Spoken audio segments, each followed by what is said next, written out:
If you need a break from serious chess study and instead want a book which is fun, entertaining, and will make you laugh out loud at times, then look no further than The Rookie by Stephen Moss. Now, I absolutely love this book. I've read it a couple of times, and in this video I'm going to share my review of the book, including what you can expect if you decide to get it for yourself, how it's structured, and we'll also go through a couple of the author's own games. My name's Nathan Rose. I'm the author of Chess Opening Names, and if you're not already subscribed to the channel, please hit that subscribe button. I've got all kinds of great content around chess, including book reviews, but I also do other things like game analyses, tips on how to improve your game. So by subscribing, you won't miss out on anything I've got coming up. So the first thing to know about The Rookie is how it's structured. There are 64 short chapters, which of course is not an accident. There's also 64 squares on a chessboard. And these are organized, alternating between two main storylines. The first is the author's own journey into chess improvement. So the author, Stephen Moss, is a middle-aged club-level player, probably around about 1700 FIDE, and he had a long break away from the game when other commitments took over, work, family, all the usual stuff. But then at some point he gets bitten by the chess bug again, decides to join a club, signs up to some tournaments, and we get to follow his journey into the trials and tribulations of trying to improve at chess. So alongside all of this is the second main storyline, which is an investigation into the history of chess, the culture of chess, and some of the current issues facing chess. Now, by way of background, the author, Stephen Moss, is actually a journalist by profession. So he brings this journalistic approach to his research, and I think it really shows. He's clearly read almost all of the literature related to the game, and he pulls out quotes and pieces which are of interest as he's exploring different arguments. And he was also interviewed very widely. He's spoken to most of the leading figures in the game today, including Maurice Ashley, Ben Feingold, Rex Sinkfield, Nigel Short. It's all to build a picture of where the game's been, where it is now, and where it may be going. The book also benefits greatly from the author's extensive travels. To get a really full picture of chess around the globe, he goes everywhere. I mean, he goes to Russia, for one, in order to visit the Central Chess Club in Moscow, to get an inside look at the period of Soviet dominance throughout the 20th century, and then take a look at what the breakup of the USSR did to chess in Russia. He also travels to America. He plays the Hustlers in Washington Square Park and meets people who knew Bobby Fischer personally. He travels to the Netherlands and plays in one of the great chess tournaments of the world, the Wijk aan Zee tournament, and gets to see the chess culture in Holland. And in his native city of London, he experiences his fair share of dark, uninspiring club nights where he's playing, as he calls them, balding elderly accountant types. And so through all of this research, traveling to different countries, and speaking to so many different chess experts, the author asks and attempts to answer some of the big questions that face the game. For example, how can we explain chess's enduring appeal over the centuries? Other games have come and gone, but chess remains, and why is that? Also, why are there still so few women playing chess? Is it because of a lack of opportunity or discrimination maybe? Or is there something different about the male and female brain? He tries to explore this with a curious open mind. Also, the impact of computers in chess. Are computers ever going to solve chess? And even if they don't, has the influence of computers meant that chess has lost some of its aura and mystery that it once had. And then what about the issue of money in chess? It's true that it's very hard for most grandmasters even to make a living purely from playing chess. Outside the world's top 100, he points out that most titled players are scratching out a fairly meagre existence just from playing, and therefore they have to turn to coaching or writing in order to make ends meet. And how can we bring more money into the game? One way, for example, could be perhaps to increase the rate of play, to speed up the time controls. We already see that happening, but if you increase the rate of play, does that risk alienating the purists, the ones who see chess as the royal game, which is all about deep, serious, prolonged, concentrated thought? These are all interesting questions, and it's wonderful to see them explored in such great detail. For me, though, the highlight of The Rookie is Stephen Moss's own attempted journey into chess improvement. It's not a spoiler to reveal that progress is frustratingly slow. Partly this is due to his own self-confessed lack of work ethic.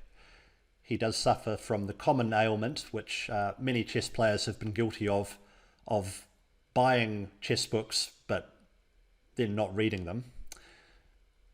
But then he goes to tournaments, he plays, he blunders in winning positions, and then he writes about what that feels like. He also writes about what it's like to collapse under time pressure or to get beaten by a small child.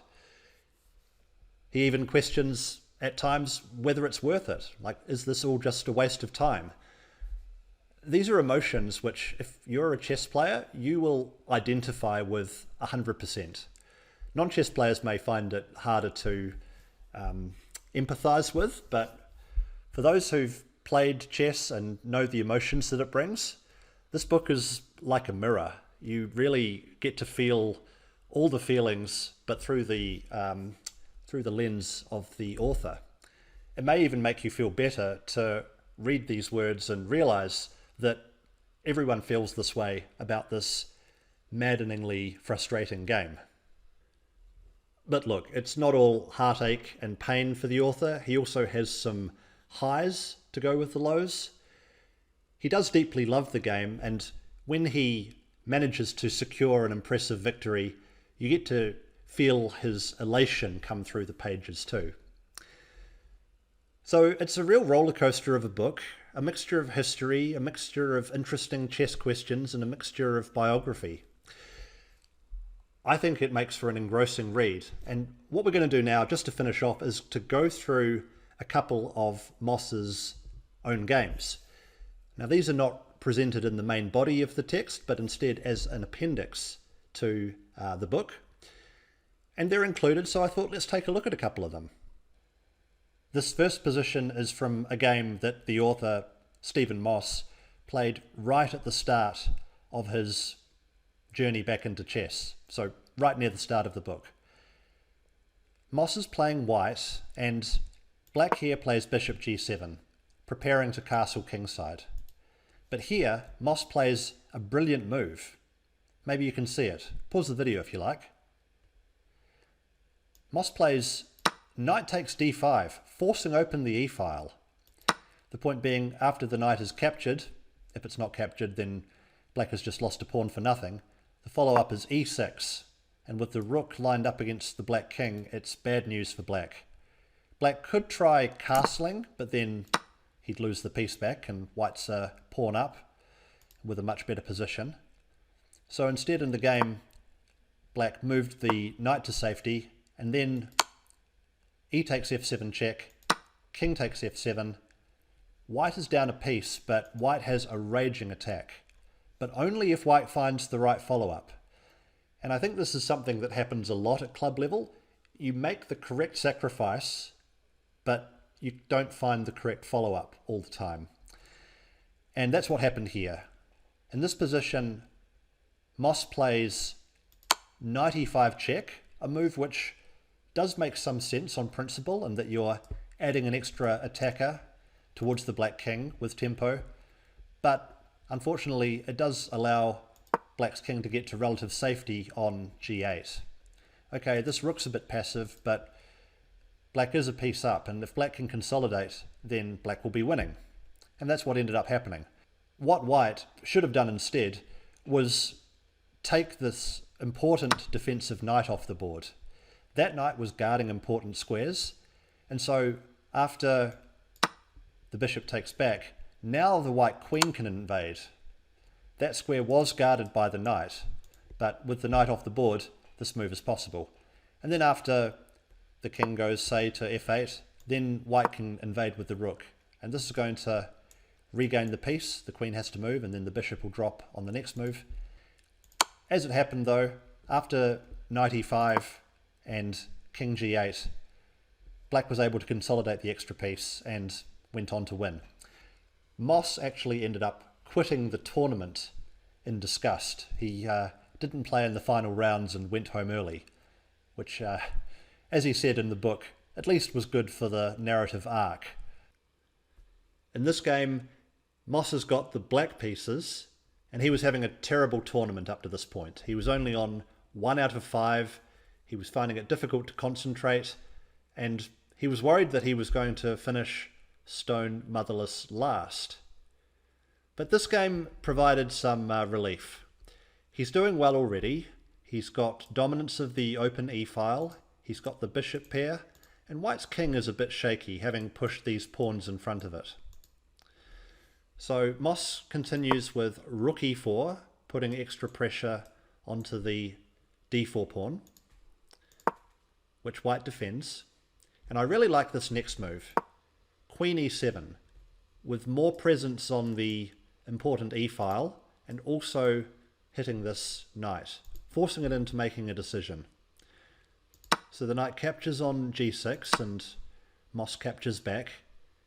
And now we get the blunder from white. Quite a natural move though, I think. This rook looks well placed, so white decides to try to push it away with knight to d2.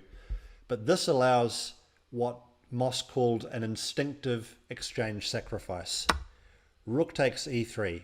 He said that he couldn't calculate this all the way to the end, but it looked good, so he decided to go for it. White has to capture back, of course, and the follow-up is queen takes e3, and white's king is looking very exposed now. White tries to save the pawn on h3, but it's no good. Note how important that this bishop also is in making that exchange sacrifice work. So queen g3 check forces the king away.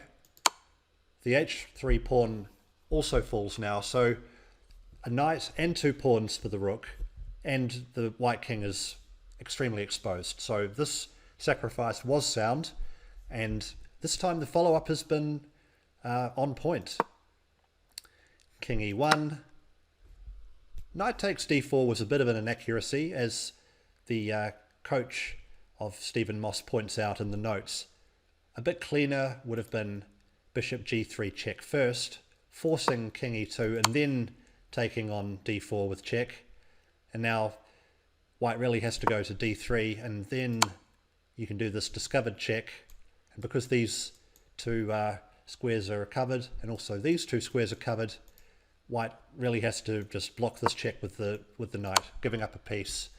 But instead won pretty quickly anyway, because after knight takes d4, his opponent blundered immediately with rook c1, allowing checkmate in 1, and Moss to claim a nice victory.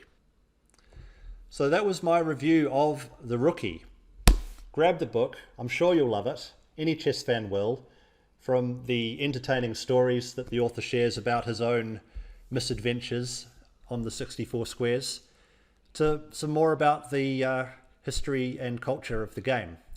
Strong recommend from me. If you enjoyed this video, drop a like down below, subscribe to the channel if you haven't already, and drop a comment of what you thought of this review. We'd love to hear from you. I'm Nathan Rose. Bye for now.